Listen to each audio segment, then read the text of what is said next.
Olá pessoal, engenheiro Fábio da empresa Fast Consultoria, e no Dica da Semana de hoje estaremos falando sobre a norma regulamentadora de número 10. Essa NR, ela estabelece os requisitos e condições mínimas, objetivando a implementação de medidas de controle e sistemas preventivos de forma a garantir a segurança e saúde dos trabalhadores que atuam em instalações elétricas e serviços com eletricidade.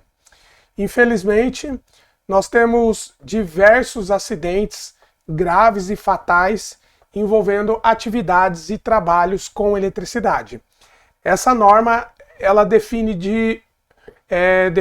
métodos de controle, métodos de proteção coletiva e métodos de proteção individual.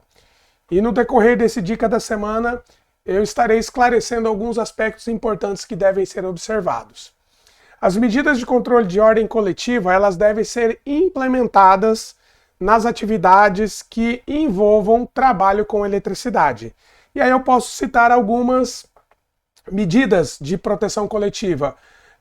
A isolação das partes vivas, obstáculos, barreiras, sinalização de segurança, sistemas de seccionamento automático da alimentação, o bloqueio de religamento automático. Então são alguns exemplos de proteção coletiva. Já quando envolve a proteção individual, nós temos a base, que é a norma regulamentadora de número 6.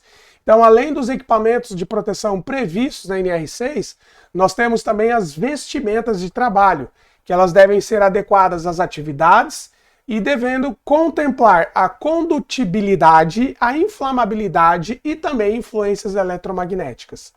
Então, além dos equipamentos de proteção individual, nós precisamos ter atenção no que diz respeito às vestimentas de trabalho, quando os trabalhadores forem desenvolver essas atividades em instalações elétricas ou serviços com eletricidade. E um outro ponto fundamental envolve a segurança em projetos. Tá? Então, a concepção de um projeto elétrico, a segurança envolvendo a concepção desse projeto é fundamental. E muitas vezes o projeto ele é negligenciado pelas empresas. Por isso que é importante trabalhar de forma detalhada e aprofundada a segurança de projetos. E um outro ponto também que merece destaque, que está previsto na norma regulamentadora de número 10, é quando que uma instalação elétrica ela pode ser considerada desenergizada.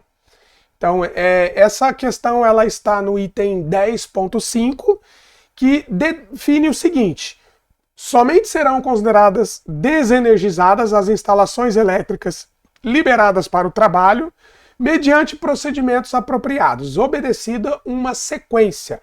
E qual é essa sequência?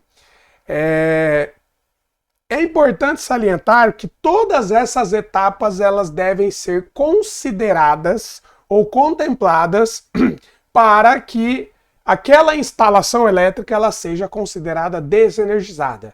Então, o primeiro aspecto é o seccionamento. O segundo aspecto é o impedimento de reenergização. Terceiro aspecto, constatação da ausência de tensão.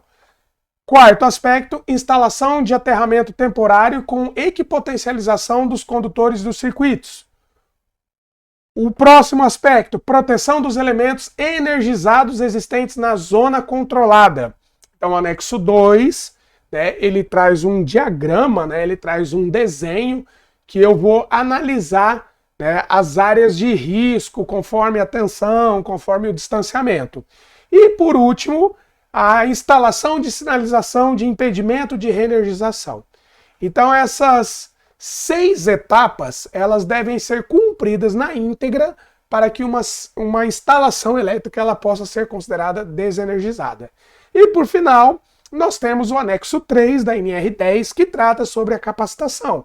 Então, todos os trabalhadores envolvidos nessa atividade, de forma direta ou indireta, eles precisam passar por uma capacitação específica. E aí, todo o conteúdo programático, o que precisa ser abordado na capacitação no curso, está previsto no anexo 3 da NR10.